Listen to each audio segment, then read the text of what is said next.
wish good things to you who's watching this. I am Alexey. We are delayed because surprise, surprise, technical difficulties and a bunch of other stuff.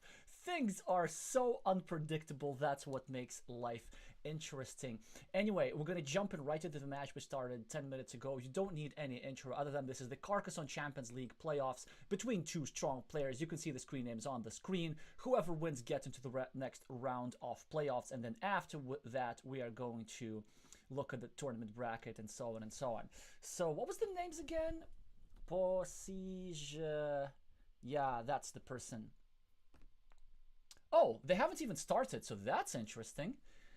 Did I get the time wrong? No, I don't think I got the time wrong because there was some issue with creating tournaments, if I understand correctly. So we can actually have a look at the tournament situations. How convenient is that? I was so massively late, but the match was even later.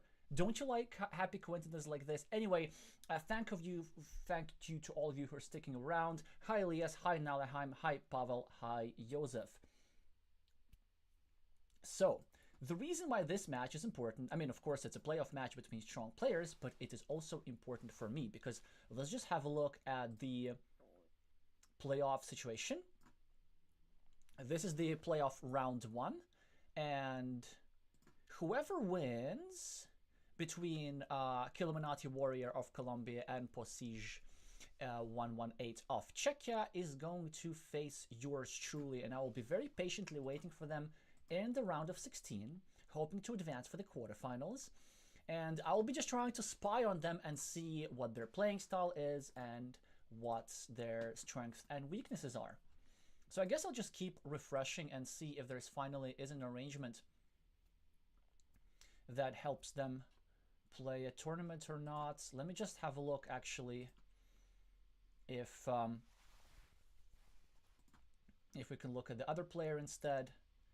Yeah, this is interesting.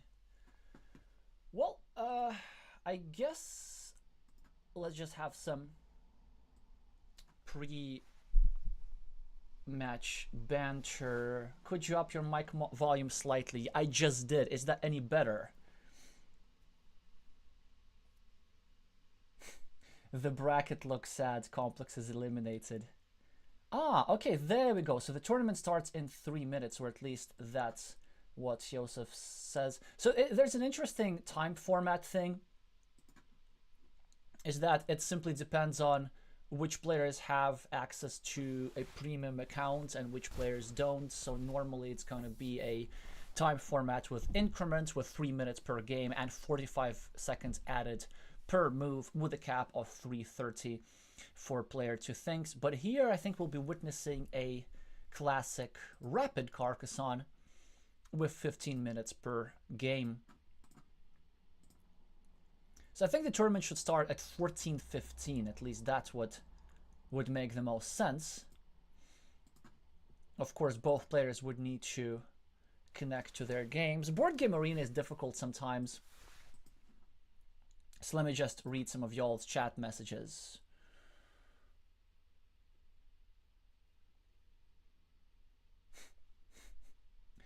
Yes, yes, yes. I'm sorry you're being salty for being eliminated. That's just life. That's how it works.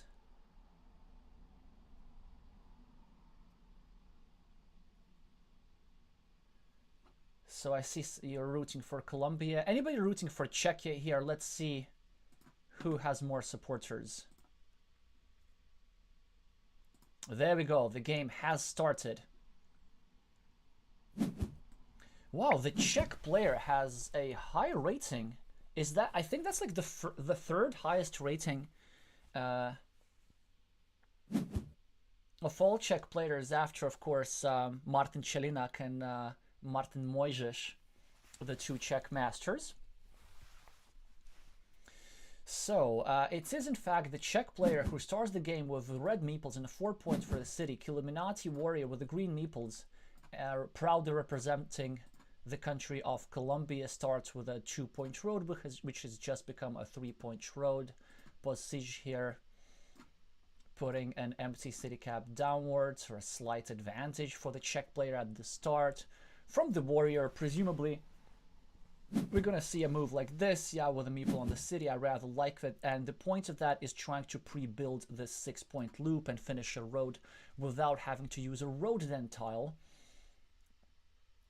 This now puts the Czech player in an interesting position. I guess they could go over here and meeple this road piece with the idea of connecting like this and sharing this road.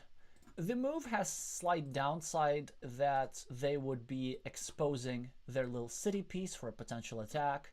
Just seems to me that a price you have to pay. An alternative, of course, is just play a normal move like 2 points over here, but then the point value of the move is the same or even less. But the problem of subjecting your city cap to an attack is nonetheless there.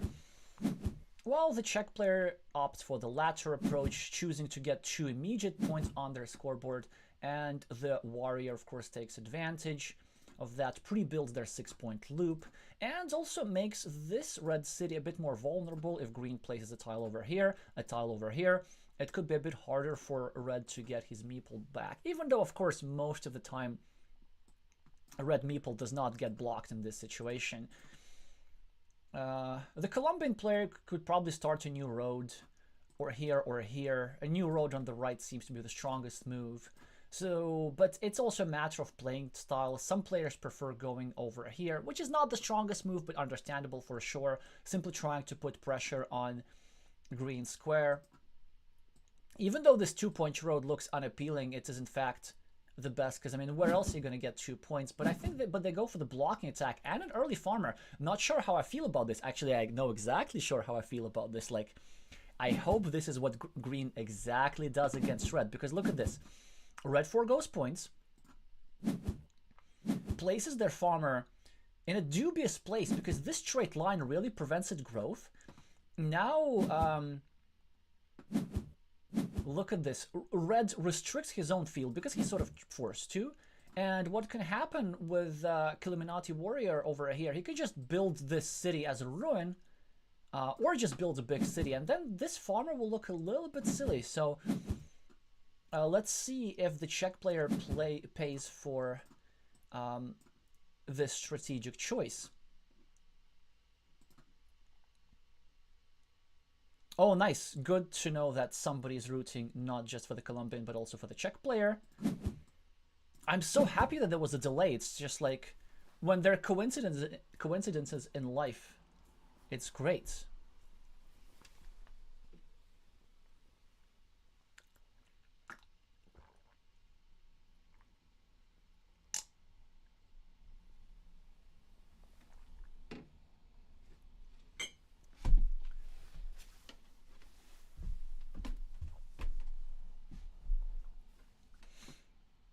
So, we sort of kind of evened out on the scoreboard.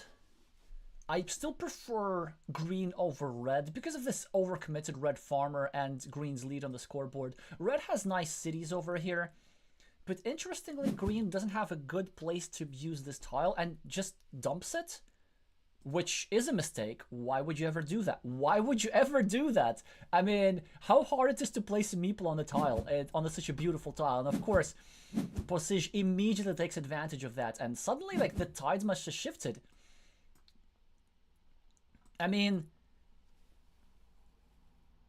if you just drop a tile and don't meeple it, this makes me so happy if you're my opponent. So if you want to make me happy, always don't meeple things. And if you want to make me unhappy, then meeple things. Yeah, but look at this curve here from Illuminati. That's really nice. Both making 2 vulnerable squares off red and dropping a farmer which has far more potential than this red counterpart.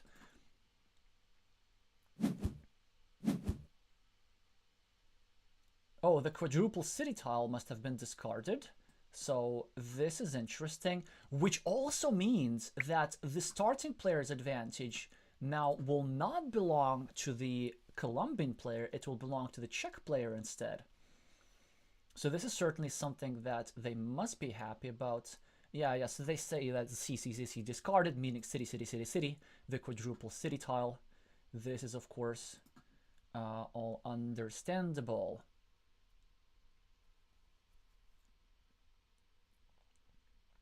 A great point, Nallerheim, about the top farmer of red. So one of the possible outcomes is that nobody touches anything in the upper quadrant, and then this farmer will end up outscoring this green city in some sort of indirect mini battle, 3 points versus 1 point, and then this farmer will prove itself a genius. I don't think this is what's going to happen because there are 3 quadruple city tiles. No, 3 triple city tiles with a road in the deck, and it just goes so nicely over here. 2 points and extra city points. Like, there's a lot of potential. And now also city caps, dividers go into this field, so suddenly this field is going to start to grow. But also, like, is that really the ideal arrangement for the red player? Because now red dropped an early farmer and now forced to spend tiles to justify that farmer. If without this farmer, like, a strong move would be to just go here and meeple a second city cap. Green here with the first monastery of the game, 5 points, and expanding the field, just an amazing monastery. Certainly liking green a little bit more. Interesting choice with this road early on with the mini battle against the city. I guess the long-term plan is to go maybe here, make this square like this, and so on.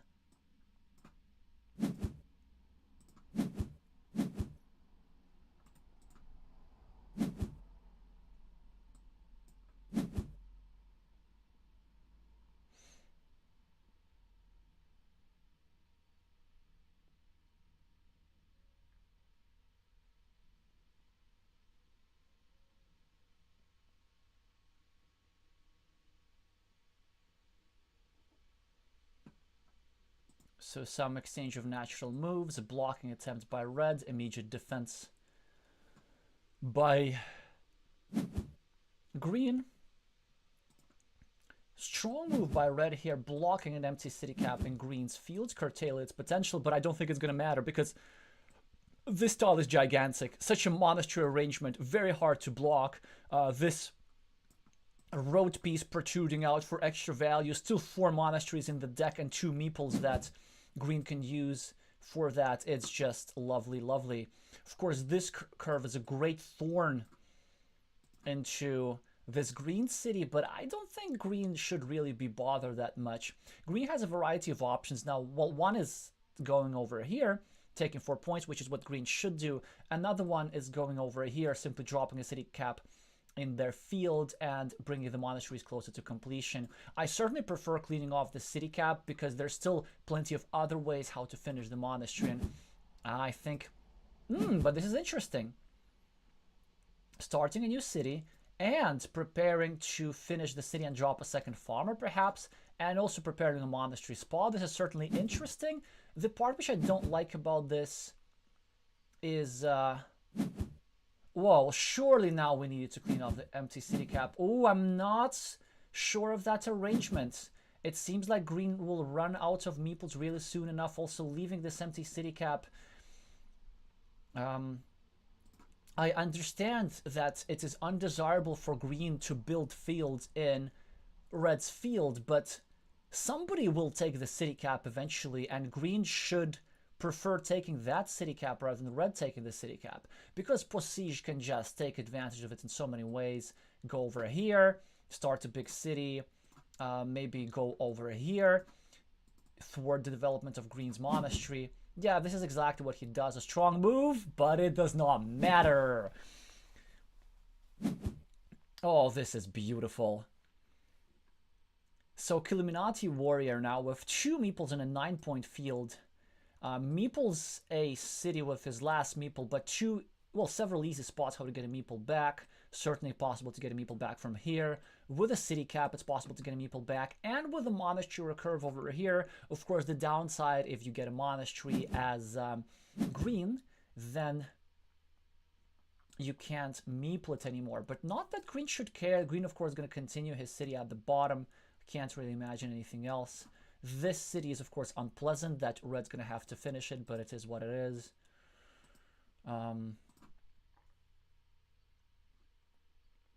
That's a great question.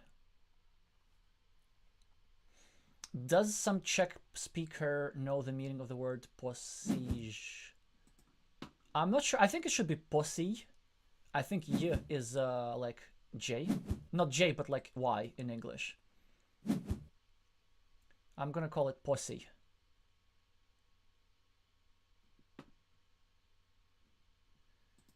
Well, however that screen name is pronounced, they're up at 4 meeples and 12 points. It's not as bad as it seems. Because like green still has things going on for him, these 2 monasteries, but now this farmer is outscoring this city. Like things are really looking well for the Czech player. Illuminati chooses to finish a monastery with a suboptimal tile, but I completely agree in this case, because like what else are you gonna do? Wait for the perfect tile? Maybe sometimes there is no perfect tile. In life, maybe you never draw a perfect tile, and you just have to take the opportunities that are in front of you. And if green wants to get a meeple back, then if that's where green's heart lies, he should just go for it.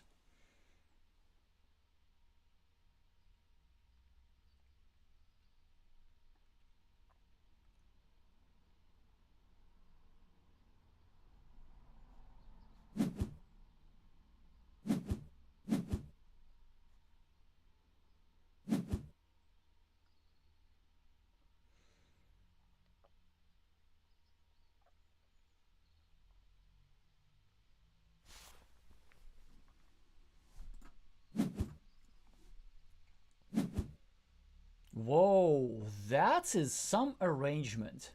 After the Czech player took 2 points, Illuminati is now meepling a monastery. And look, by the way, how it turned out.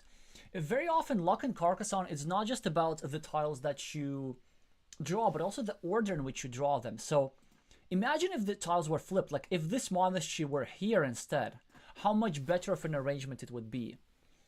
And I think the main thing that comes to bite green is this second farmer, because this field is not that big to be worth committing to that hardly, because it's worth only 9 points. Okay, it could be worth 12 points, then we can drop a second farmer. But the value that green is foregoing by being without meeples or shorter meeples for so long definitely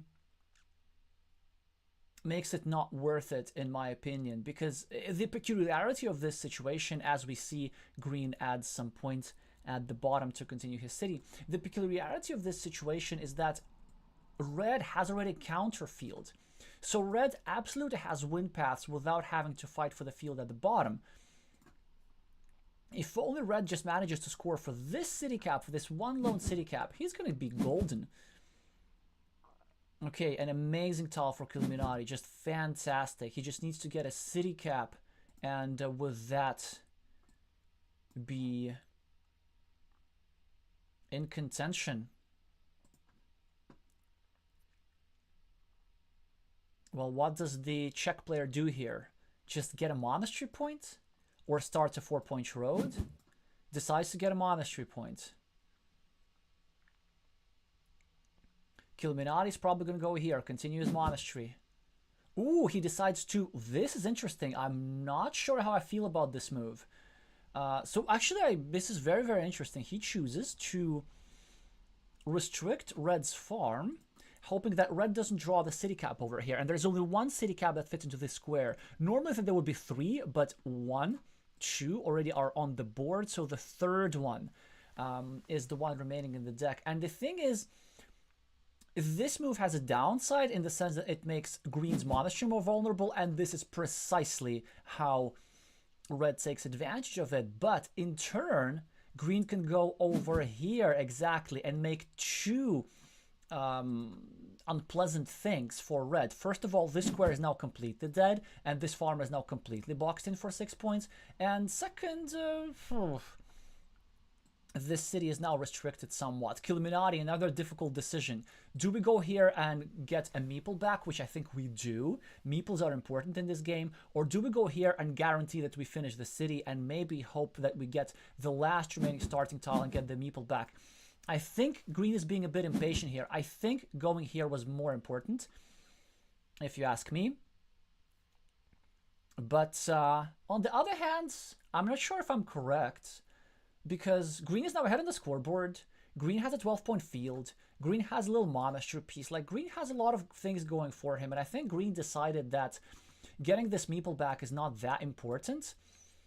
Maybe green thought that just simply getting the points on the scoreboard and making sure that red cannot break this city, that was the utmost priority. And I can certainly understand green, because look at 1, 2, 3. The quadruple city tile discarded. So there's still 4 big tiles that red could have used to go over here and disrupt the growth and completion of this city. So these are, of course, immediate objectives that green here prioritized. But this also just shows that luck in Carcassonne very often is about timing. Of course, it would have been much nicer for green to draw some sort of other city cap first, and only then this tile, that would give him back the monastery. Poissige now drops a 3-point farmer, which I completely don't understand. I guess the idea here is that he's going to get a curve and turn it into a 6-point farmer, but then how valuable is a 6-point farmer at this stage of the game that you need to invest a meeple for it? Well, let's see. Maybe there's an answer to this. Poissige now has a very interesting choice. So he could go over here and simply block this square, but is that a good use of such a tile? Maybe what he wants to do instead is to go, okay, this certainly makes sense. An alternative was turning this the other way around and meepling this city and actually trying to complete it instead.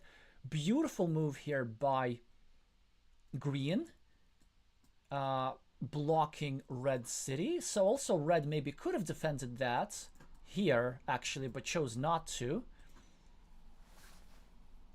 So something that red will need to live with. And now green can draw this tile that fits into this square and get his road meeple back without giving red his city meeple back. So the tables are turning. Still, the Czech player has many moves and many meeples in which he can use his meeples, but time is sort of kind of running out. So he's now trying to start a new city in his field, which of course can be threatened. So I can see a couple of annoying moves that Killuminati can make. One move is going over here and simply blocking this square, preventing this field from growing, also creating some sort of vulnerabilities next to red city piece. An alternative is just going over here and dropping a city cap in his farm, hoping to get a city cap and score 7 points and continue his monastery. Quite a variety of interesting options. Let's see which one the Colombian player chooses. He goes for the value move. This is a very interesting situation spatially, because there is now possibilities of these fields merging, and maybe red can drop a farmer here and then get this farmer into the big field, and so both sides would tie a big field for a bunch of points, except that red would still have a meeple with which they could attack if the field further. So all these things could merge, even though 1, 2, 3, 4, 5, 6, 7, many curves have gone out. There's still 2 regular curves that fit into these squares. And of course, there's a range of curvoid tiles. Hi, Camilo. See, we have more Colombian fans. If you're here for the first time, make sure to subscribe for more content like this, because we'll be streaming Carcassonne Champions League all the time. I'm streaming tomorrow, by the way, a match between 2 world champions. That is, and I'm having a special guest, so that's going to be a big deal. And also soon, by the way, I'm planning to announce a giveaway on my channel, so make sure to stick around for that. In the meantime, Poissige managed to almost build a rhombus-shaped city. I know J is not a J, but I just like calling them with a J. Killuminati's trying to break this city. Doesn't quite work just yet. Not with this tile. Killuminati meeple the road or not? Yes, he does meeple the road. It's very interesting how the Colombian player has no fear meepling things. This field, by the way, now worth 15 points and kind of justifies the investment of his 2 meeples. This monastery is about to get completed, so good things are happening for the Colombian player gradually. But will the Czech player manage to draw a Dorito tile to finish their rhombus? That would certainly be a huge advancement in their game. 1, 2, 3, 4, 5, 6, 7, 8, 9, 10. No, they will not manage to draw a Dorito because there is no Dorito. The only way to finish this is to either draw a splitter tile, which still exists, or to draw a triple city plus a city cap, but there are only so many city caps remaining. Illuminati gets a meeple back. Disagree a little bit with the orientation here, but it is what it is. Ends up not mattering. Posij gets a meeple back, chooses not to meeple the new city cap, thinking that there's really not that many city caps remaining. So are we going to see some sort of block here, maybe like this or like this? So this block would make sure that this city does not get completed. But then now that I think about this, why green should care about this block that much? I think what green should care about this more is this city trying to somehow get another blocking platform and maybe do something about its completion. An alternative is going here and try to expand the field, but then the more we expand the field, the more we make it susceptible to an attack, so I probably wouldn't do it.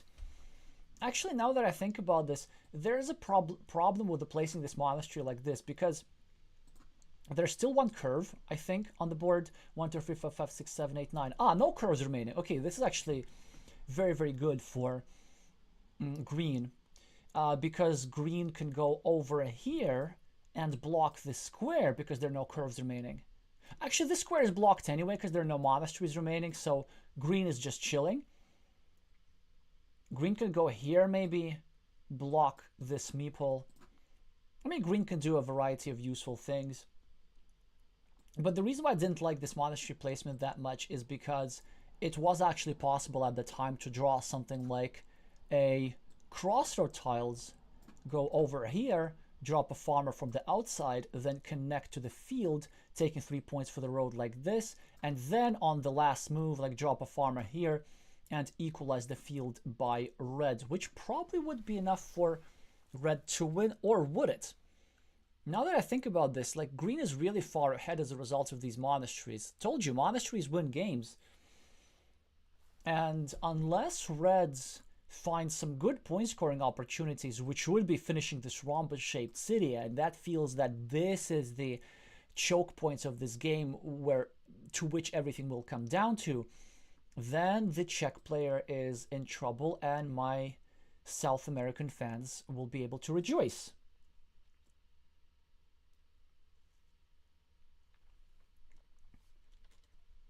Oh, thank you for the kind words, Camilo. KK Spam is saying poor red farmer placements. I have to agree, not impressed by this guy because red needed to work really hard to make this farmer work. And this guy also seems like if you have farmers like this, then famine is guaranteed. Oh, Posij now gets a good tile, and this is a strategic decision. Do we try go here and pull off the idea that we discussed before, which I don't think works anymore? Or do we go here, try to take 3 points and simply pray that we're able to complete this city somehow? So chooses to take the points route. Illuminati getting a tube tile, starting a new city at the bottom. Beautiful move, because there are still city cap to finish it. Another quick point scoring tile for the Czech player.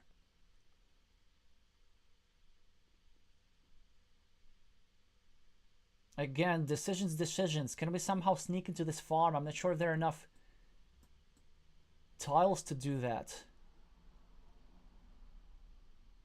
Well, there is a dagger. Actually, there is a dagger tile. So if we go here, we drop a farm, we get a dagger, and then we use the art of the meeple to connect through here. But everything is such a tall order. Maybe we just really bank on this somehow. Ooh. This is so interesting. Killuminati immediately gets a meeple back. Posij gets a tile which does not quite cut it because, well, I guess he could go, oh, he could go here and hope for the splitter. I think that's what you do because these are basically 4 points guaranteed.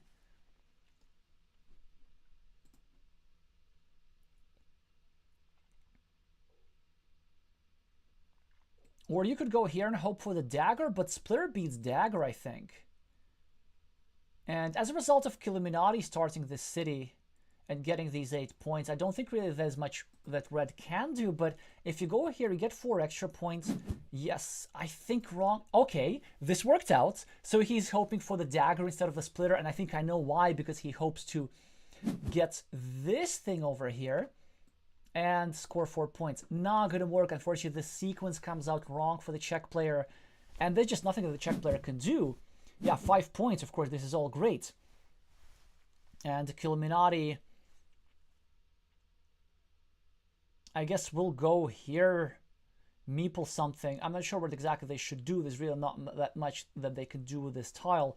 But Posij really needed to draw the dagger first so that they can take the 4 points for free and only then draw the monastery so that they get to spend their meeples productively. Because it's unfortunate that if the Czech player draws the dagger tile on their last move, then they will get a meeple back, which they will not have time to use. And if I counted the points correctly, this could be a deal breaker.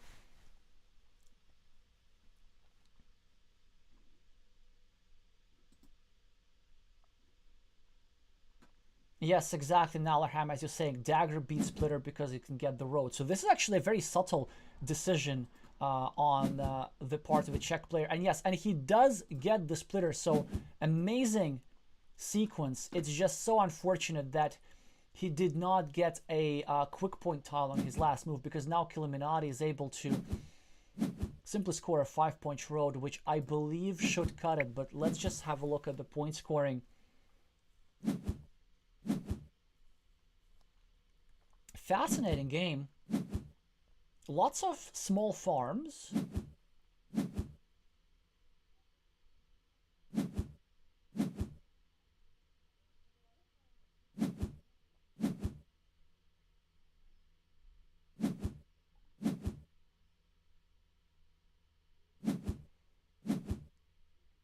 And it looks like it's going to be a matter of just a couple of points. And I think this was exactly the deal breaker, the timing of this tile.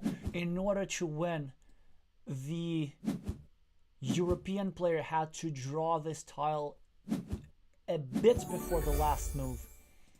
Yes, and I think this would have worked. Yep. Whoops, no personnel just yet. Well, anyway, congratulations to the Colombian player and everybody who's rooting for him. So now up ahead 1-0 in this encounter, but reminder, this is not over. It's a best of 3. Czech fans still absolutely have hope, and the higher rated Czech player still has a chance to come back. In the meantime, a bit of an extra moral boost, getting over 600 ELO points for Killuminati. I am updating the score. And then we are gonna continue with game 2.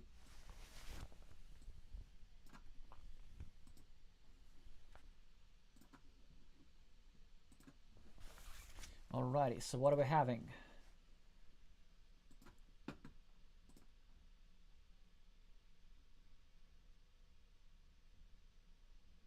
No need for game replay. I just went ahead to get game 2 straight away. Also notice how both players were short in time towards the end, so, and nevertheless the Czech player managed to have some endgame precision. Oh, this is weird. They changed meeple colors. Now Killuminati is red. I'm not liking this at all. It's harder to follow, but I will do my best to make you comfortable. So the green meeples now belong to the Czech player, even though green has nothing to do with the Czech flag. Although it has to do something with Czech nature. I really like how in the Czech national anthem, like all the words are about nature. Like we have meadows and forests and stuff like this, and it's like super peaceful and there's no grandeur. Yeah, it's just beautiful.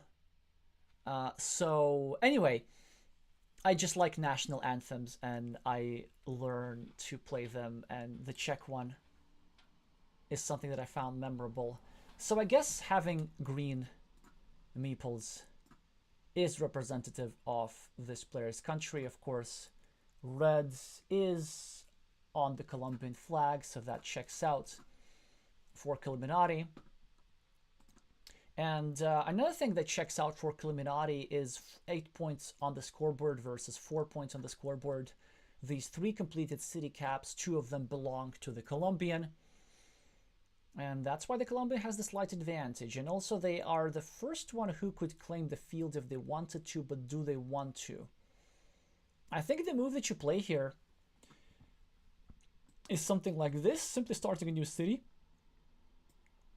Like, many players will be tempted to claim this 9-point field, but there's actually no rush because there's multiple points where you can do that. For example, you can do that here. Actually, that's it. There's 1 point.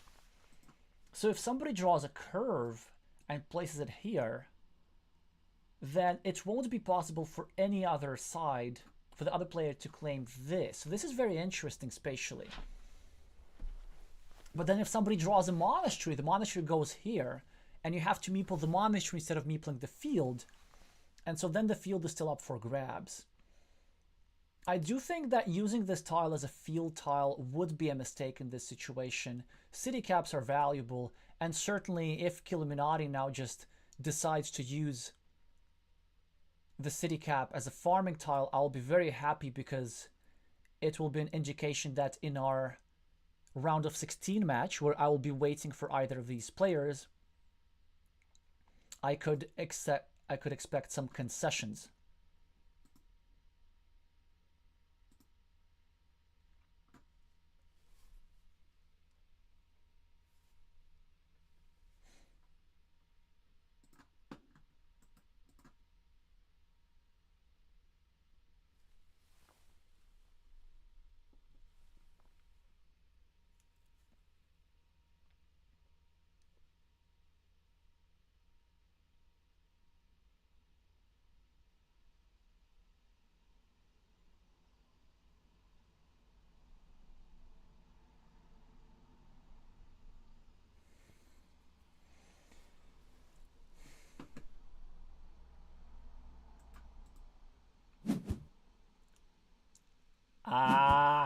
Yes. I knew he couldn't hold it. I knew they just couldn't hold it. Well, they managed to get away with it, but the problem of leaving a city cap empty is that so often your opponent ends up taking up the city cap. Well, more often than not, they actually end up doing so. Except in this case, they do get rewarded and they do manage to get the city, and now they'll be able to complete and drop a farm and yada yada yada. Of course, the Czech player now has to go here and break it. But you see, but the problem, like, it looks such a strong move to meeple this farm, but green just immediately equalizes this farm, and then now what? And also green does this with tempo, with adding an extra point to his road. So that's why this whole, like, in the early game, meepling farms with city caps is typically a losing play, but seems to work out for the Colombian player. Ooh, and now more farms. Well, now this is something else. Perhaps overcommitting, but perhaps not. I mean, this farmer will eventually sneak its way over here. Great tile for the Czech player. Like, it's an amazing tile for the Czech player because this square is now super sensitive. So here's what can happen. Illuminati doesn't draw a defense. And if green draws a tile that goes over here, such as a straight line, then this square will be almost destroyed because 1, 2, 3 straight out of 4 starting tiles have already gone out. So there's a really big danger of blocking this square. And there's a scenario for green where green gets a crossroads, gets his meeple back, this meeple and this meeple stay trapped, and then red has 4 meeples trapped, and then just, yeah, it's really an unpleasant game for red, because having meeples trapped is one problem, but having meeples trapped in an open position is just so much worse, because your opponent can build a big field and there's nothing you can do about this. You just run out of firepower fighting for this big field, and there's so many green squares that it looks like it is going to be big field. So there are certainly ways for red to win if red gets blocked, but it's harder. Green has options. I think if you're green, you go greedy and go here and try to finish this city and this city and this city. Okay, so green decided not to go greedy. Illuminati, I think, has to go here and defend exactly. I think a bit of... I don't like the orientation. There's a reason for that.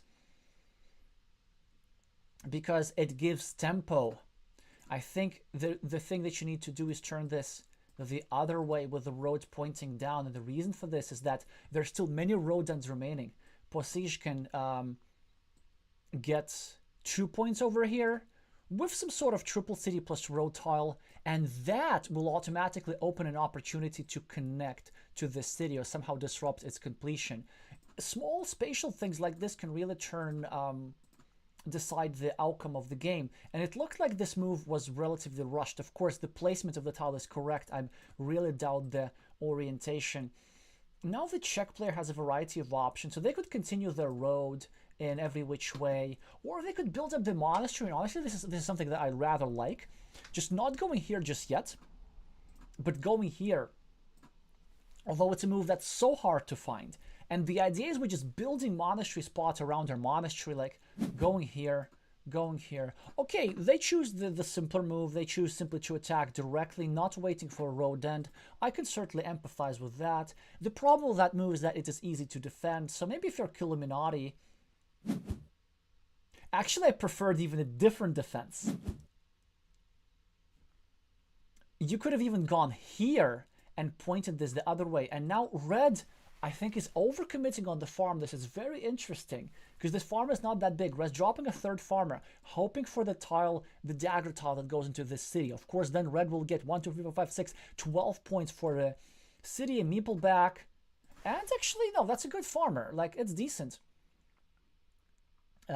Quite good control of this field.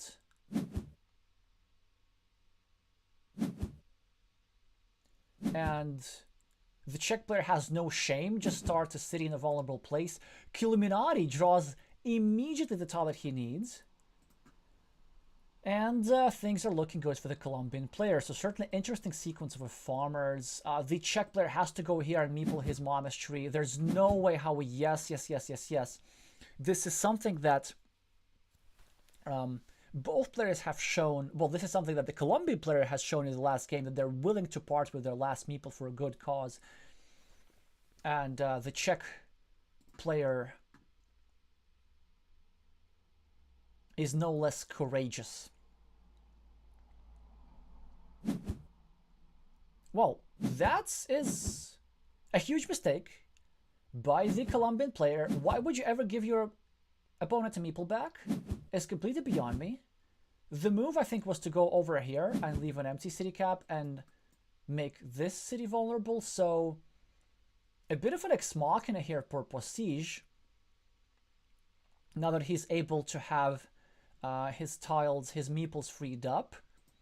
Or at least, like, instead of taking 3 points here, why not take 3 points here and, like, drop a city cap in your field? I mean...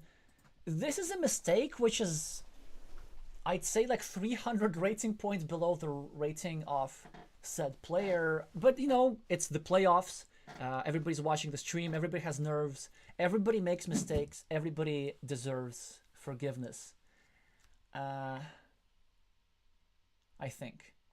At least it's a good heuristic to live by. So the Czech player chooses to gain 2 points by building up their monastery instead of continuing the road, and certainly I can understand them now, they are pre-building a spot for a road monastery and a spot for a regular monastery, and if they can come back, this is exactly through monasteries.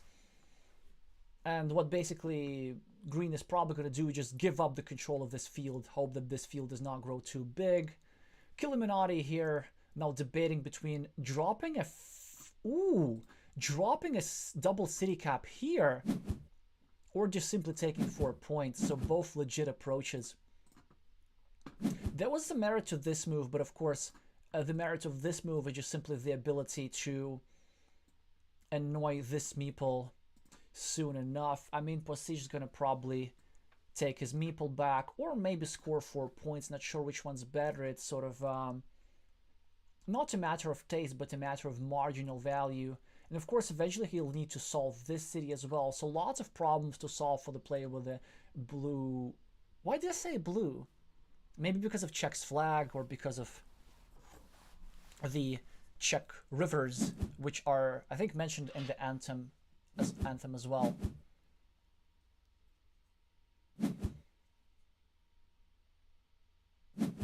So he chooses to take the immediate 4 points, and look at this. What a tile for Illuminati. This could be the deal breaker. This probably is the deal breaker. Like, how do you come back from that? 3 points for the road, but then this field grows so huge. And also one of the 2 road monasteries that would have fit into this square now longer available for green. How does green come back? I mean, we know exactly how green comes back. Green stays put. Green goes here. Eliminate the growth of the field. Maybe green could go here, actually. That's also a good move to eliminate the growth of this field. Yes, yes, yes, yes, yes. So we go here, making sure that reds cannot draw a triangle and add 1 more city cap into their field. And then as green, we draw monastery, monastery, monastery. Like, this is how we win as the Czech player. I think most of my viewers should be rooting for the Czech player, simply because that way the match lasts longer. I remind you that this is a best of 3. If Illuminati wins, then it's a 2-0 and they advance straight ahead. If it is 1-1, then, well, it is what it is. Elias is saying the Mexican anthem is mostly about war. Yeah, many anthems are, and this is what I like about the Czech anthem, is like, yeah, we're just chilling, like, things are beautiful. Like, can you name any other anthem that appreciates beauty over grandeur?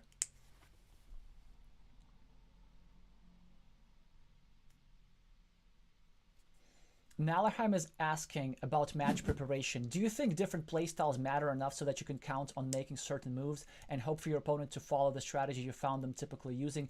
Absolutely, because this works.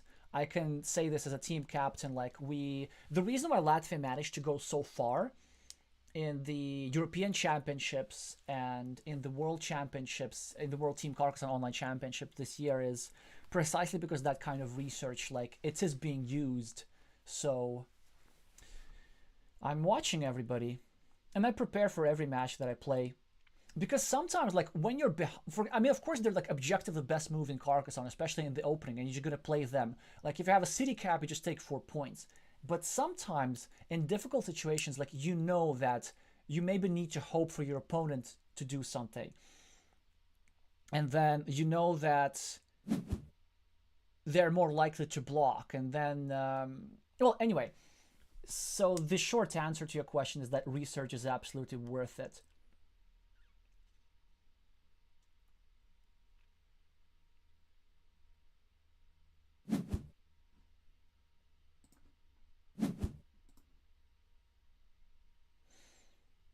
So, interesting developments here. As the Czech player draws a fantastic tile, about to finish their city, about to finish their other city. This move, I don't remember if I commented on that. Not a fan of, because you're kind of getting rid of a monastery spot. Although I guess you could draw a curve, and then another curve, and then finish the city here, and draw a regular monastery over here, and so on and so on. 4 points for Illuminati. Well, the Czech player needs to start finishing cities. Start finishing cities. He just continues cities. Illuminati will go over here. It's a devastating monastery for 6 points and control over this meeple. I mean, life is hard if you're in Czechia right now. I mean, probably life is not that hard if you're in Czechia because it's a developed country in the center of Europe with no natural disasters really, and like a well-developed economy and friendly people. But life is hard in a Carcassonne sense, for sure.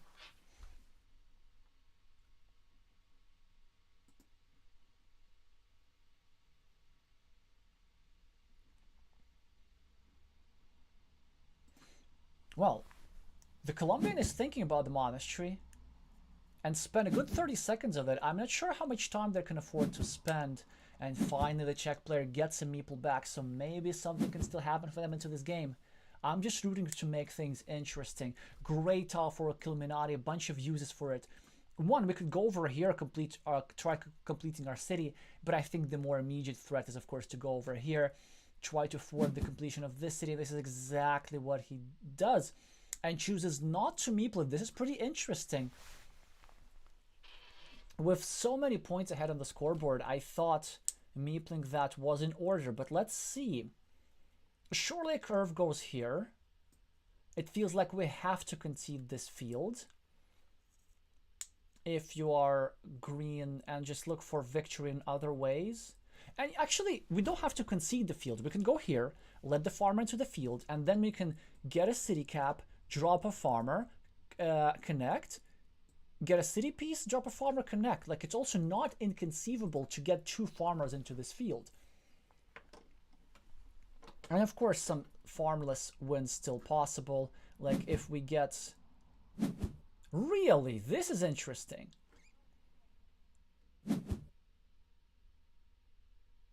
So the Czech player chooses a different approach. They actually want to block this square. Let's see if that works out for them. They also get a nice piece of meeple back.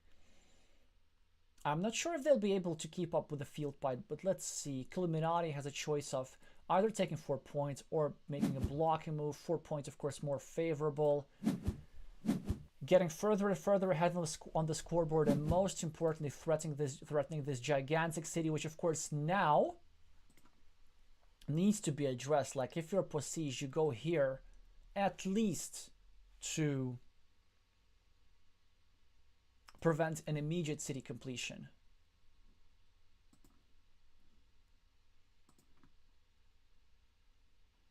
Whether you meeple the city, it's another question.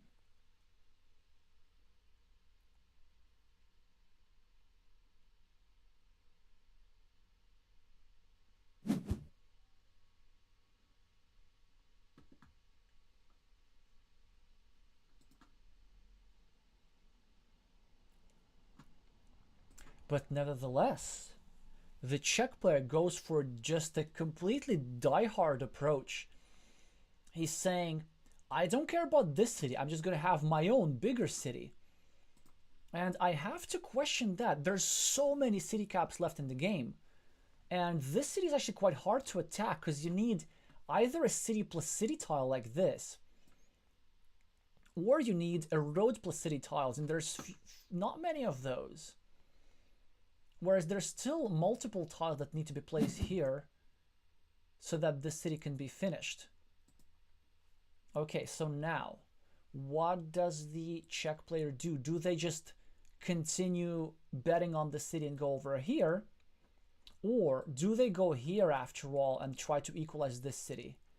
I do think that we can't just afford for red to get so many points on the scoreboard. Like, there's still so many city caps remaining. But they just don't care. And it pays off. Again, the Czech player knows something that I don't. Is that justified? Maybe. A block immediately follows, but there's still 1 tile that fits into this square. And there's still 3 tiles that fit into this square. So lots of opportunities still to finish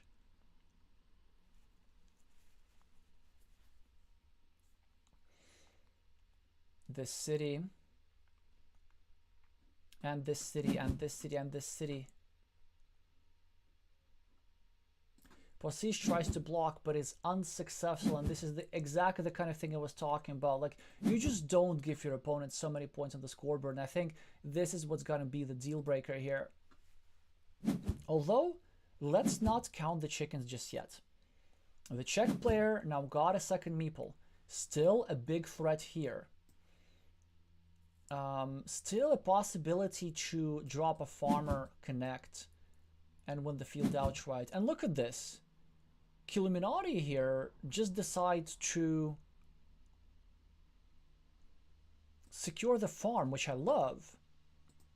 Because it's super hard to block. Like if you go over here, actually that would be a good move. Because there's only so many tiles that fit into this square. And also that would be putting pressure on this square. Yeah, it does seem to me that the Czech player needs to somehow find a way to draw good tiles and at least tie the field. So I think I see a path to victory actually. So we go here. Yeah, exactly. We hope that the Colombian player does not draw the exact tile they just drew. But anyway, all is not lost. Ooh, they might actually go here instead and block. This is interesting. What do they prefer? Does the Colombian player go here and block this square, making sure that there's a 0% chance of green getting his meeple back? Or do they go over here and secure the field? It's a very good question. I think actually this is strategically more important because there's still two tiles that fit into this square. And as the Colombian player, we have a lead on the scoreboard. So it's a bit counterintuitive to not put such a good tile in the square that it fits. But I do believe that in this case, it would be justified. And just go over here. Make sure that nothing bad can happen. Prevent the disaster scenario. Because let's say if you go here as red, I can see a way how green can win. So let's say green gets a road monastery.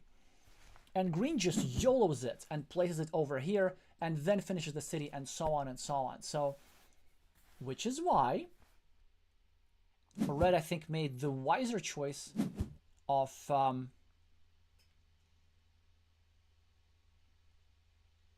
blocking off the city.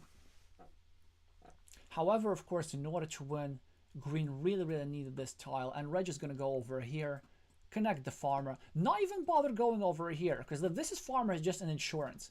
This farmer here, his job is basically to keep this monk occupied. Because this monk can't relieve himself of his duties without letting the farmer in.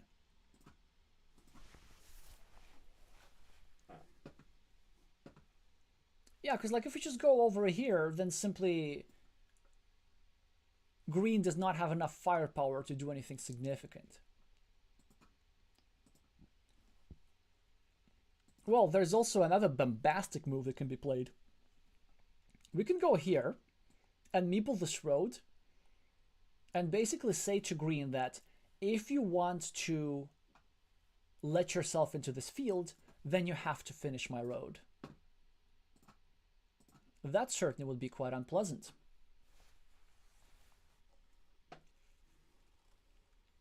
Self-evident saying that the most likely way of Illuminati is him losing on time. Well, I haven't been paying attention to the clocks. 1 minute for 17 moves? Wow! That's not the best time management, my friend. Okay, now we just have to play a move. Like, he might literally not have enough time to click the buttons. Maybe he's forgetting about the time. And we see this cell phone icon next to his screen name. Maybe is that because that they are playing from a cell phone? Just in the meantime, they're continuing their city. Great tile for Posige. I think we go here and meeple the road. Like, we have to just try and get as many points as possible. And more important, play moves quickly. Put time pressure on your opponent. Like, 55 seconds is not a lot. Even in a real game, you have to play 7 moves in 55 seconds. It's like it's like 8 seconds per move. It's not a lot. It's doable. But don't allow the Colombian player to make instant decisions, and it seems that something like, you're overthinking this, my friend. Yes, exactly. This is the move. You meeple this. Killuminati immediately will go over here, at least they should, and meeple this ruin, perhaps. Or just leave it alone. But the move is here, and they're still thinking.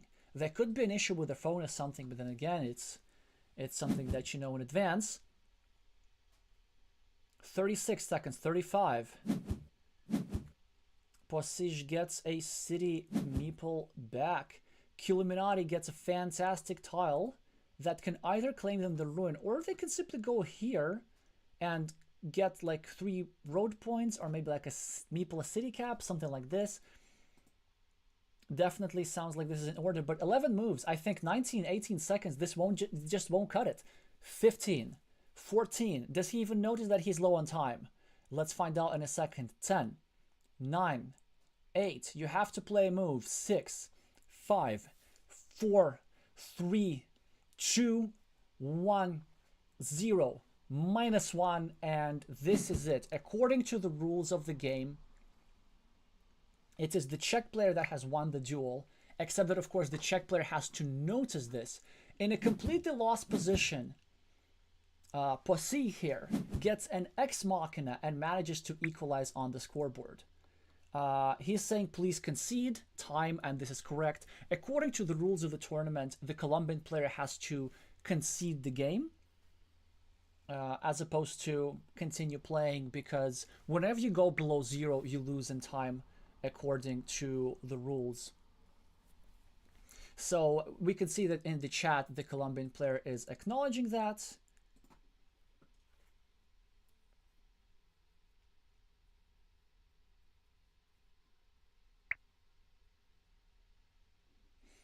But I will be already updating the score. Ah, he says that this is tournament? Maybe, is it not possible to concede a tournament game? I think it is. So it looks like both players will play it out anyway. But let's see actually what happens. I'm going to mark the score as 1-1 in any case, because this game is over. It doesn't matter what happens on the board. The Colombian player would have won it, of course, with the right run out.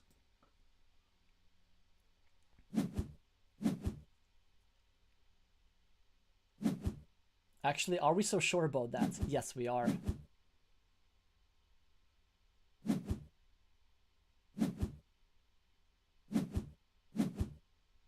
Yeah, that's beautiful. These long roads.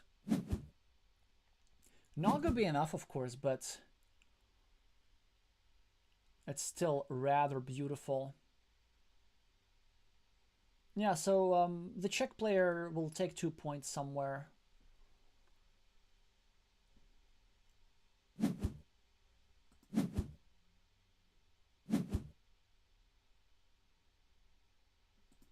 It is not possible to concede in tournaments. Okay, got it. So, of course, we can see that on the scoreboard result will appear in a second. This ruin for green will not quite cut it. The big field, even without the big field, that red is doing just fine. It's equalized interest in an interesting way. But it's just not enough, because there are all kinds of things for which the Colombian player scored points. And so this is a bit unfortunate, actually. The Colombian player needed to be expelled. This doesn't matter for the tournament, but the Colombian player sort of gets the rating points, which technically shouldn't be theirs. I mean, I don't care about ELO points, because ELO comes and goes, but some players do care about this. Like, for many, ELO is a badge of honor. It shouldn't be that way. Well, anyway, despite the result that you're seeing on the scoreboard, it is in fact the Czech player that won because of time, in case you're just joining. And in case you're just joining, meeple the like button. It's important.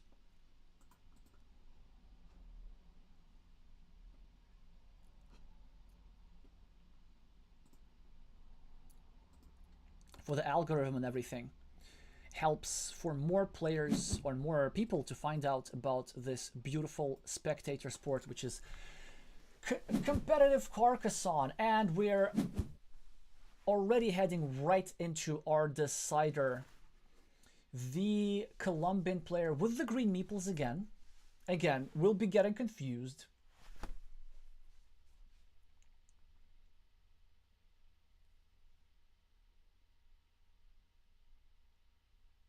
Green meeples again, 4 points on the scoreboard, presumably because they completed the city cap. How did this work? So red went here, they took the city cap, red went here, green went here. So red was first. Now it's red's move, of course. Now they should be taking always these 2 quick points. It's kind of a known thing about the opening. I'm surprised that sort of players of these levels are making quite technical mistakes. Of course, I'm happy about that because I'm going to have to play them. But we see this a lot as sort of more like at the level between 500 and 600, where players just ever so slightly, out of excessive caution, score fewer points in the opening than they otherwise would have, and then the game ends up decided by 1 point. Let's see if this game ends up deciding by 1 point. So 7 points on the scoreboard for Illuminati, all 7 meeples in hand, but of course everything that's on the board, that all belongs to red. Red now gets a great tile, could go here, could go here, could go here, could go here. Variety of options. Let's see which one they choose.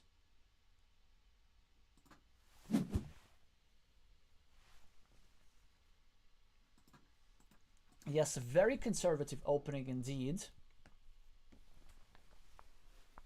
And also I've noticed, like in the opening, if you play conservatively, if you, just like in life, if you're afraid to lose something, then you're more likely to lose it. If you're afraid to lose a meeple, then you lose the meeple. If you're not afraid, if you just let go, if you just take the risk, if you just let go of the meeple for a good cause, then sometimes you get good compensation, you get good points for the meeple, but sometimes you even get the meeple back.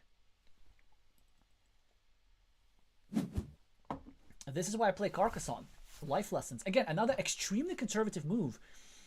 Sort of indirectly continuing their city and of course securing their road, but at the same time it is getting rid of a monastery spot. And the move which I really liked here for the Czech player would have been to go over here and just wait for a second monastery. I think this would have been stronger, especially when down on the scoreboard. So certainly spatially, you could say that this game comes down to luck, but it really doesn't, because the Czech player is not using the full potential of their tiles at the moment. The Colombian player will now, of course, take this juicy 5-point city, which sometimes gets completed much quicker than you might think, but let's do that.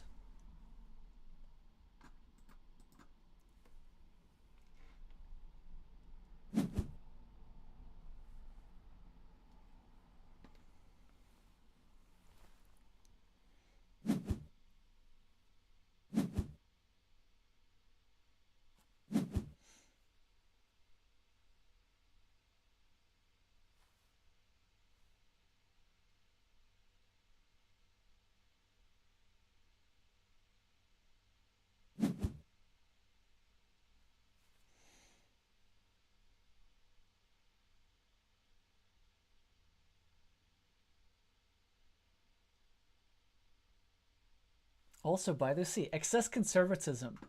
The city of red gets broken. Like, this is not getting completed. Or maybe it is. Let's see soon enough. Well, surely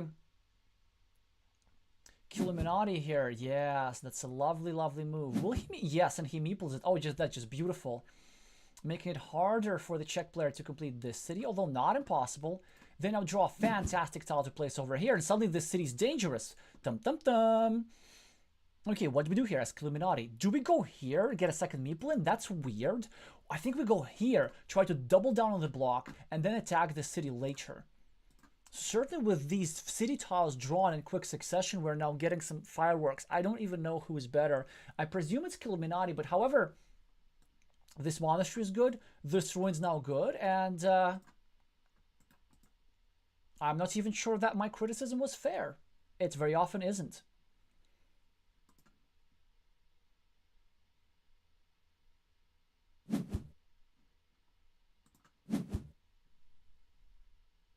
what happened in your match against Loishi, Elias? We were not able to stream that. Wow, this is a committal move. I'm liking it. So Killuminati's going for the content play. This could work out because this move is saying, I don't care what you think. I don't care what you feel. I don't care what you do. I'm just going to build the city with 2 meeples and you won't be able to block me. Massive mistake here by the Czech player again. I think they're having some issues with build-up because, of course, the stronger move played at that level is the curve to the right, preparing another monastery spot. Killing their own monastery spot and putting their own city in vulnerability. Like, the Czech player could not afford this many concessions when down on the scoreboard. But, let's see if that still turns out all right. For them, at least, this situation is such that their vulnerable meeple is unscathed. They now can finish their city, but they shouldn't. I think they should wait and they should go over here because this is so much more annoying. Like creating this pressure point and this pressure point. Really, like what they should do is just try to really punish Green for being overly optimistic with these 2 cities. And really attack this as hard as possible, but instead they just finish their own city. They still choose to be conservatively, again, reasonable, quite possible, but something here has to be addressed. Killuminati now has a great monastery spot here for 5 points next to Red City over here. Yeah, and you see, this is a problem now for Red, so not exactly the most juicy tile because we can't really go here just for a blocking attempt. I guess we have to go here and start a new city cap. And then, or maybe we could go here and take this road despite its vulnerability. Like, or we could go here and take the field even, but it's all not perfect. So again, great toss for the Czech player. Seems to not quite get the full value of them. It goes here, which exactly, they choose the city cap. I think that works quite all right. Still, what's going to happen in this city? Well, nothing much just yet. As Red draws yet another city cap, which will presumably go here. Green now creating a big field and meepling a 6-point road, a 5-point road, which would turn into a 7-point road. And actually, this road could go all the way. I think this is what is likely to happen. So now, if Green draws a curve, Farmer goes down, and bam, bam, bam, all kinds of fireworks could go down. Killuminati, now fantastic tile for them to go over here. Continue the build-up of their city. Oh, but he chooses to go here. I'm not sure about that move because this is interesting, kind of putting pressure on this. But I think the more long-term approach would have been to stay flexible. If Green were to put this tile over here, first of all, this would solve the problem of this vulnerable square. And second, this would create 2 threats. One is that Green could just keep building and trying to complete this city. But another one, if the city gets blocked, Green could swoop in and instead try to connect these 2 cities and win a huge ruin with a 2 versus 1 majority. That was the beauty of Green's initial move, that it sort of creates 2 threats depending on what kind of tiles are drawn. But now only one kind of threat is possible, and now it's sort of a bit less likely. Honestly, I think that these 2 meeples are not seeing the light of day, and it seems to me that the Czech player is the one in the driver's seat. Well, let's see how that works. Strong move here by Posse. Farmer? Farmer? Let's see if he drops a farmer. Yes, exactly, trying to connect through the outside. Posse gets a triple city tile. Big decision here. Oh, and here comes the block. Now this is hard. This square is really hard to fill on the 3 tiles remaining. And in the meantime, Green has built a fantastic road, but the problem with that is that it creates a big field, and in the long term is the Czech player who has all the firepower to fight for that field. Think here, as the Czech player, we go here. Add points to Green just to prevent Green from finishing a city cap and dropping a farmer, it is a big threat. Because the way this field works positionally, it actually is possible for green to win this field with a meeple minority if green just finishes a city cap, drops a farmer, connects here, finishes this, and so on, and then just tries to build the field in such a way which doesn't allow any further attacking points, and has like 12 or 15 points with a majority of 2 versus 1, and does not let any of the 5 meeples of his opponent into the field. So this is a possibility. The Czech player needs to react. Certainly this move is in order. However, other considerations are possible. Shall we start a new road perhaps? Or shall we go over here trying to complete this block? I don't think this is what this tile is meant for. We could also go over here, try to tie this road, because it's actually not that hard, not that easy to block this connection, given that the blocking square is restricted. And certainly the upside of connecting to this road is huge, and this is exactly what red decides. Kilminati draws a monastery, does not get any productive tile, just chooses to create another blocking square, but Poissy now gets a beautiful tile, connects to the square. And all this effort on building the road has gone for nothing. Well, it's actually not fully for nothing, because this juicy shielded tile has not been used in Red City, so that's some sort of concession on Red's part, that Red was forced to use such a good tile on connecting to a road. But let's see what happens later. So Killuminati here just keeps building up his city. I like it. I really like it. Still patient with this meeple. Wants to really wait until he draws not some sort of a triangle or an extender, but a real city cap tile, so that he's able to drop a farmer and keep this field relatively closed. Again, Poissy, variety of options. Still, this move is in order, if you ask me. Or you could go here, do some sort of blocking attacks, or you could go here and try to even steal this road, which is, again, not impossible. Let's see what the Czech player chooses. Because there's so many options, we're halfway through, but they have burned slightly more than half their time. 6 minutes versus 10 minutes. In the last game, a reminder for those of you who just joined, the Colombian player lost on time, but here now the Czech player is a bit behind on time. Let's see if it makes itself known in the endgame.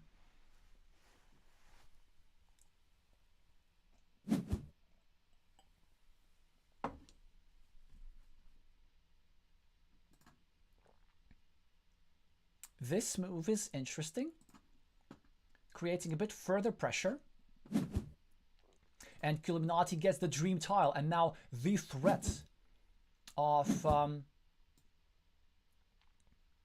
getting the city completed is alive.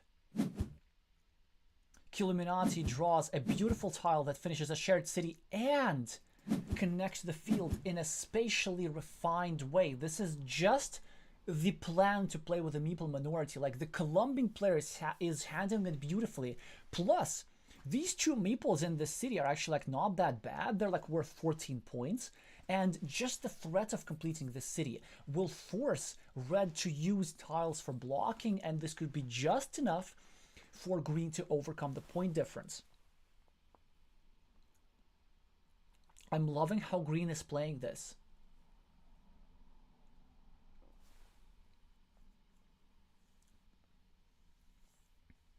Like, overall, it seems that in all 3 duels, in all 3 games today, they have been the player with more strategic depth. But, of course, they lost their game due to not the best time management, or perhaps just simply getting distracted. Everything can happen. Killuminati gets a Dorito tile, tries to continue their city at the same time, putting pressure on this square. So let's see how red deals with it. Maybe they go here and make it harder to complete this city, but it wouldn't be a complete block, though. That's the problem. Like, it's hard to chase these cities around, which is why we could have blocked this earlier. Killuminati, big decision. Do we just go here? No, we go here, still leave this open. This is really entertaining, because this big city could get finished. And, like, Red will have to chase it. Not with this tile, it's just too much of a waste. I think you go here, you meeple the monastery, you do all the good stuff. And then you hope to block it with something else.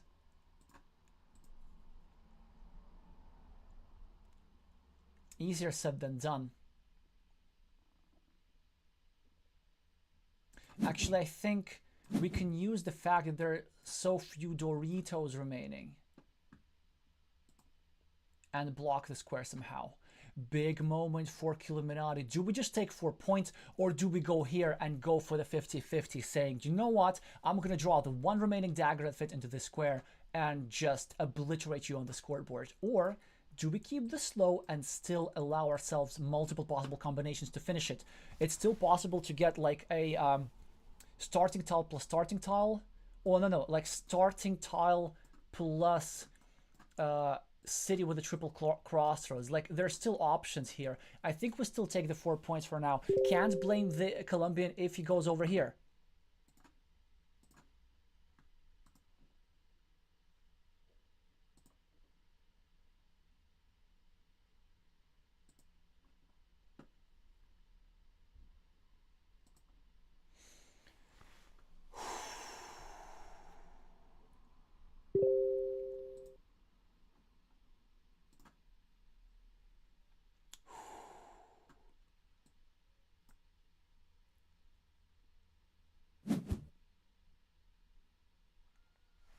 Interesting move. So he chooses to do neither. Why not take 4 points? 4 points are good for you. I'm not sure I understand this move. Ah, I think I understand. It has a spatial idea. It wants to bring in this farmer into the field and at the same time make sure that it is not possible to re-attack this field. So this is very interesting. Now the Czech player is just desperate to block the square, and all they need is some sort of city plus field tile, in which case this square will really be blocked. But still, 2 tiles that fit here. Like, it's possible to finish the city. Beautiful, beautiful move here from the Czech player, trying to steal this road, which forces Illuminati to use a value tile on preventing them from doing so. And now finally, Pegushev is able to thwart the threat of green completing his city. Still lots of points, but at the very least, these 2 meeples are now deceased.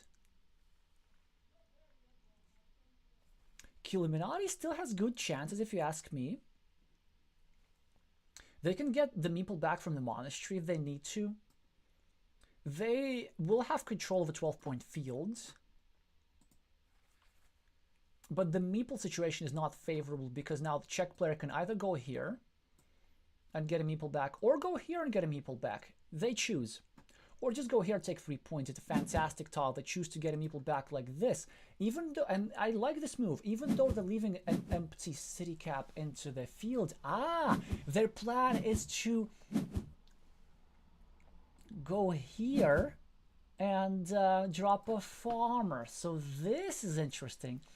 And they're now 13 points ahead. And like, what do you do as Illuminati? Actually, it's pretty obvious what you do. You go over here at the bottom.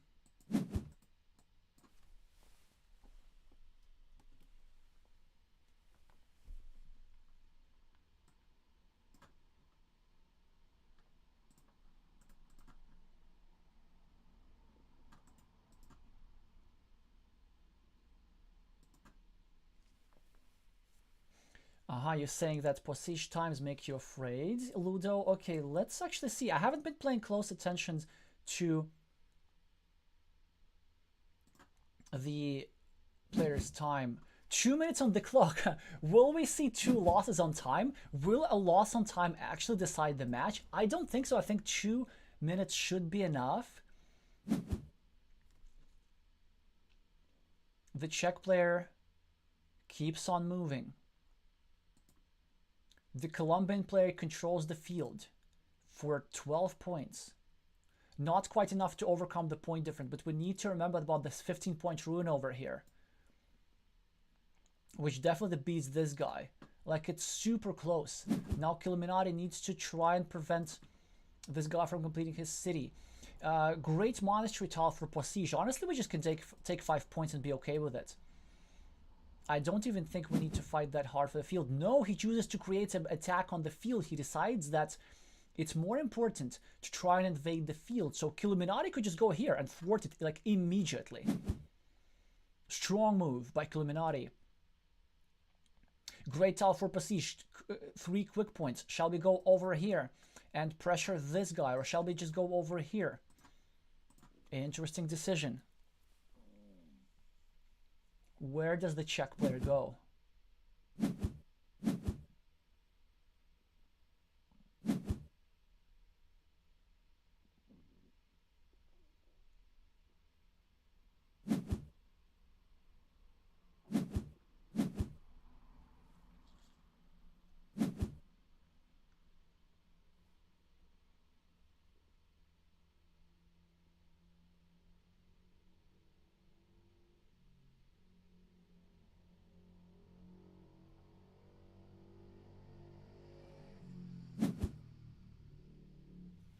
Oh, now this is interesting.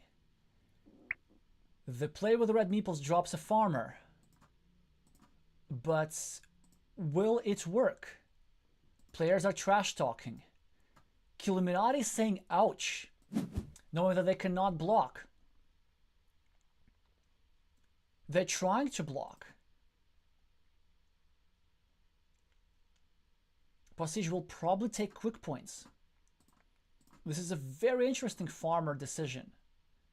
I'm not even sure there are enough tiles to connect. There must be. 41 seconds for the Czech player. Very close to losing on time.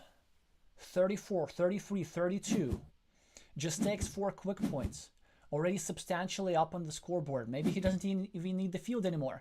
Killuminati gets a fantastic tile, but how exactly do we do that? We need to calculate the remaining tiles because we can't allow that guy into the field.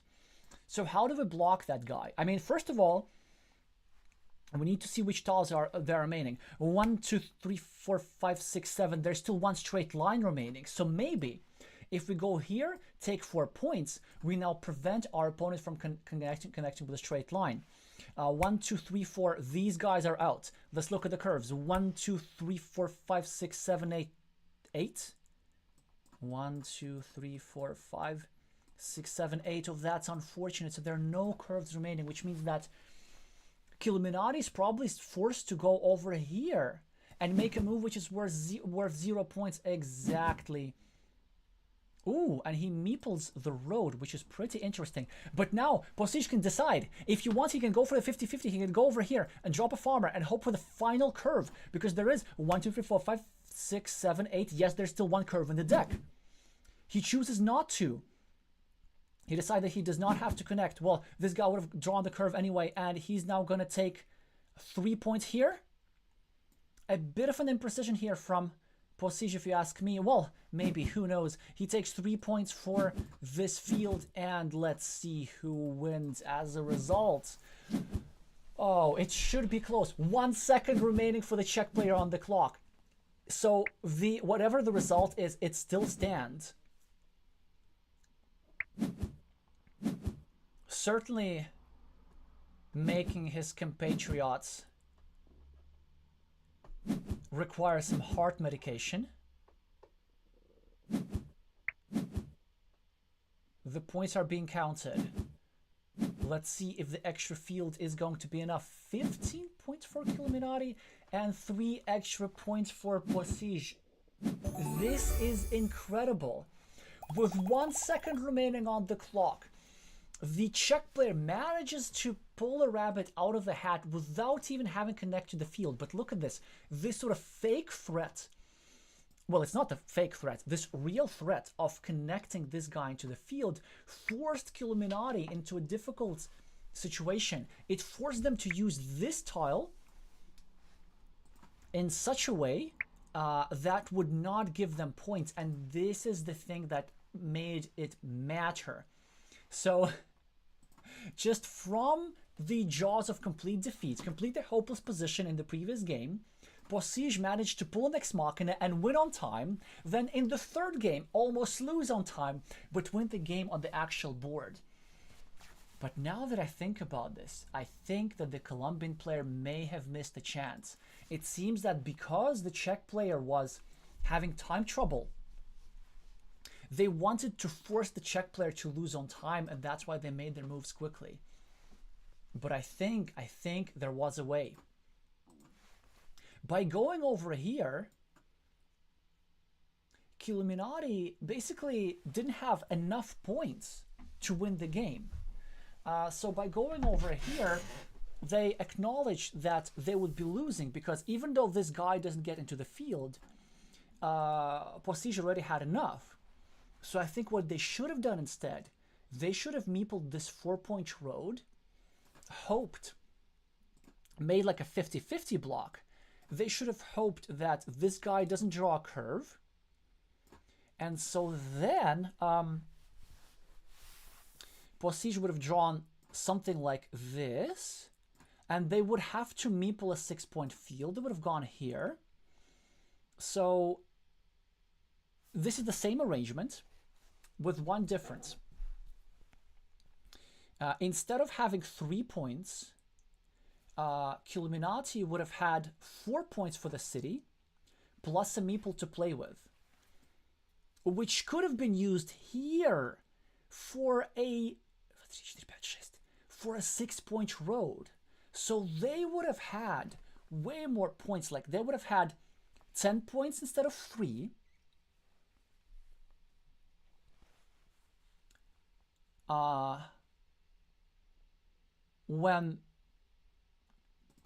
But this guy would have had 6 points instead of 3. So this means that Illuminati would have won by 1 point. Or there's a simpler solution actually. We could make the same move, but just don't go there. Just don't meeple this. And instead of a 3-point road, you just meeple the 7-point road. Oh, it's a 6-point road. And so then the game would have been tied, and then we win, because Illuminati was the second player, if I'm not mistaken. What a turn of events. So it is interesting. Just trying to play the clock, the Colombian player cost himself the match. Simply leaving this alone would have been enough. Now, the truth is that the Czech player had a way to win the game anyway. All they should have done is they should have taken either this tile or this tile, any of these 2 tiles, and just pre-blocked this empty road instead of taking this 1 point. But with only 5 seconds on the clock, this move is incredibly hard to find, and it's almost safe to assume that they would not find it.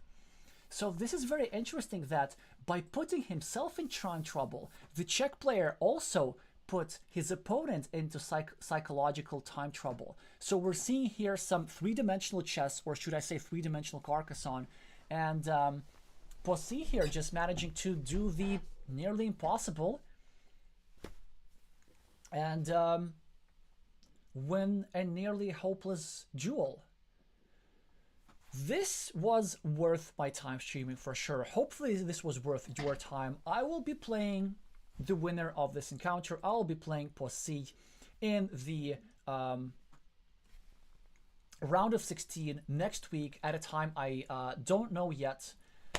But that was quite the roller coaster ride. Congratulations for the Czech player, but this also will teach me some psychological tricks. If I play against Posij and I know that they are down on time, I will still use my time. I will still think. I will make sure that I play the endgame to the best of my ability. So this is a nice reminder for that. Right, let's see.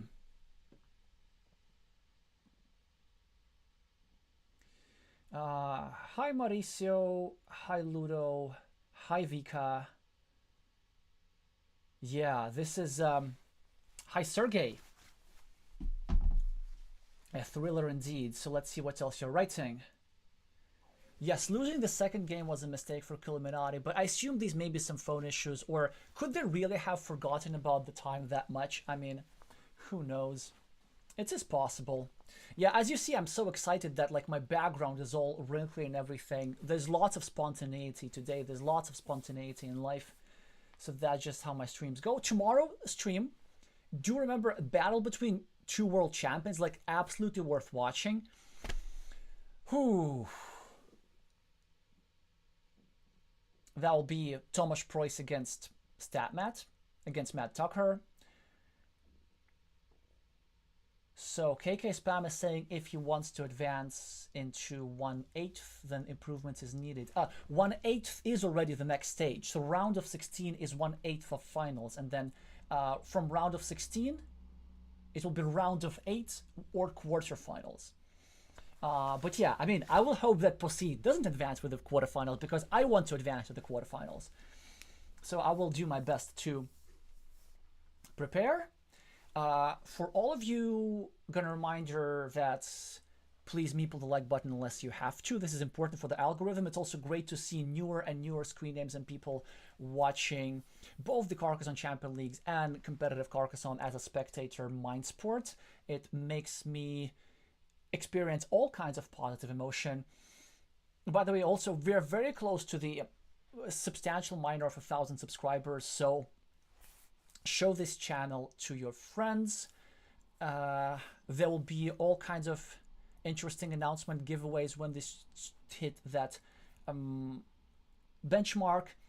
And also there's another little game and giveaway I'm planning to announce on my channel very soon regarding Carcassonne Champions League, so do stay tuned. Ludo is asking, do I stream my match? I'm trying not to because I'm trying to win. It's a bit harder to play when you stream, but I'm pretty sure somebody else will stream it. Maybe Vamos Cosmos Gaming or another platform or somebody else. Thank you everybody for the kind words. So I will be posting updates on my Board Game Arena page and on my community tab tomorrow, 15:55 UTC. The match of the week, I will be there and my special guest will be there. Hopefully you will be there. Thank you so much for watching, and I will see you soon.